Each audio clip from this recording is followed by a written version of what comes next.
The Charlottesville City Twitter account stated that at least one person and 34 others had been injured after white nationalists clashed with counter-protesters in the Virginia city on Saturday. The death and 19 of the injuries were caused when a car plowed into a group of counter-protesters on Saturday afternoon. "I am heartbroken that a life has been lost here," Charlottesville Mayor Mike Steiner said on his Twitter feed. "I urge all people of goodwill, go home. I am heartbroken that a life has been lost here.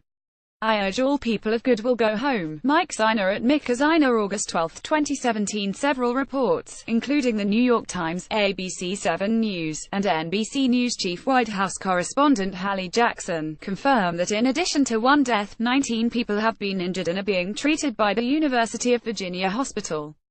Breaking: University of Virginia Medical Center tells NYT it has treated 19 people injured in Charlottesville protests. One person has died. Brian M. Rosenthal at Briam Rosenthal, August 12, 2017. The violent clashes between white nationalist protesters and counter-protesters prompted the governor to declare an emergency and halt a rally over removing a Confederate general's statue from a public park. Warning: video contains disturbing content not suitable for all viewers. Video shows the moment a car rams into a group of protesters, injuring several people. Read more: car plows through protesters at white nationalist rally in Charlottesville. Gov.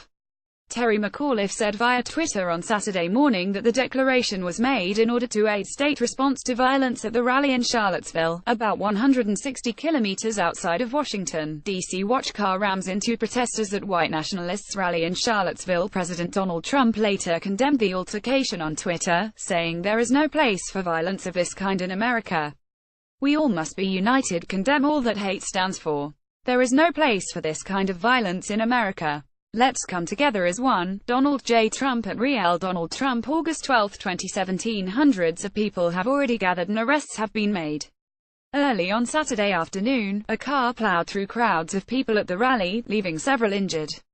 The accident involved up to 3 vehicles, and there were multiple injuries, Charlottesville City spokesperson Miriam Dickola told Reuters in a text message.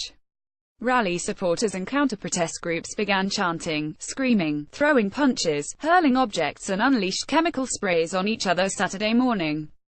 The rally has been declared unlawful assembly by the city of Charlottesville. Both the city and Albemarle County issued a declaration of local emergency for the two jurisdictions should they require additional resources, NBC reports.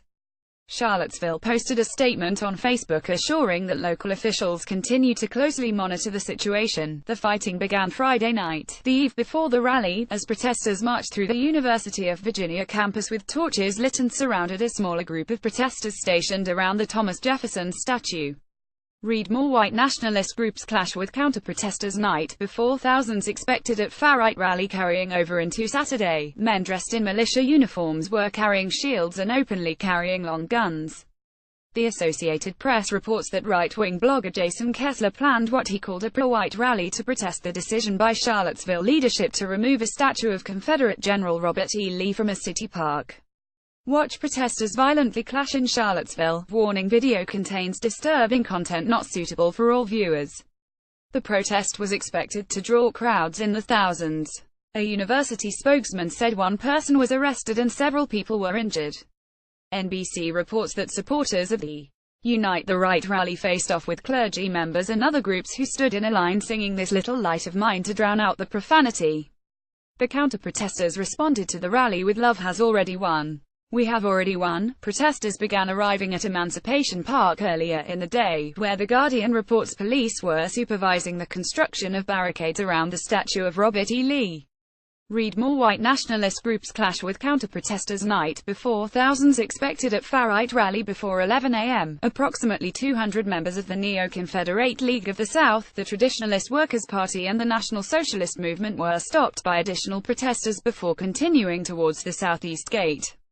By the time they got through the gate, The Guardian reports, there were 500 far-right protesters in the park and over 1,000 counter-protesters in the street, with files from the Associated Press. Copyright 2017 Global News, a division of Chorus Entertainment Inc.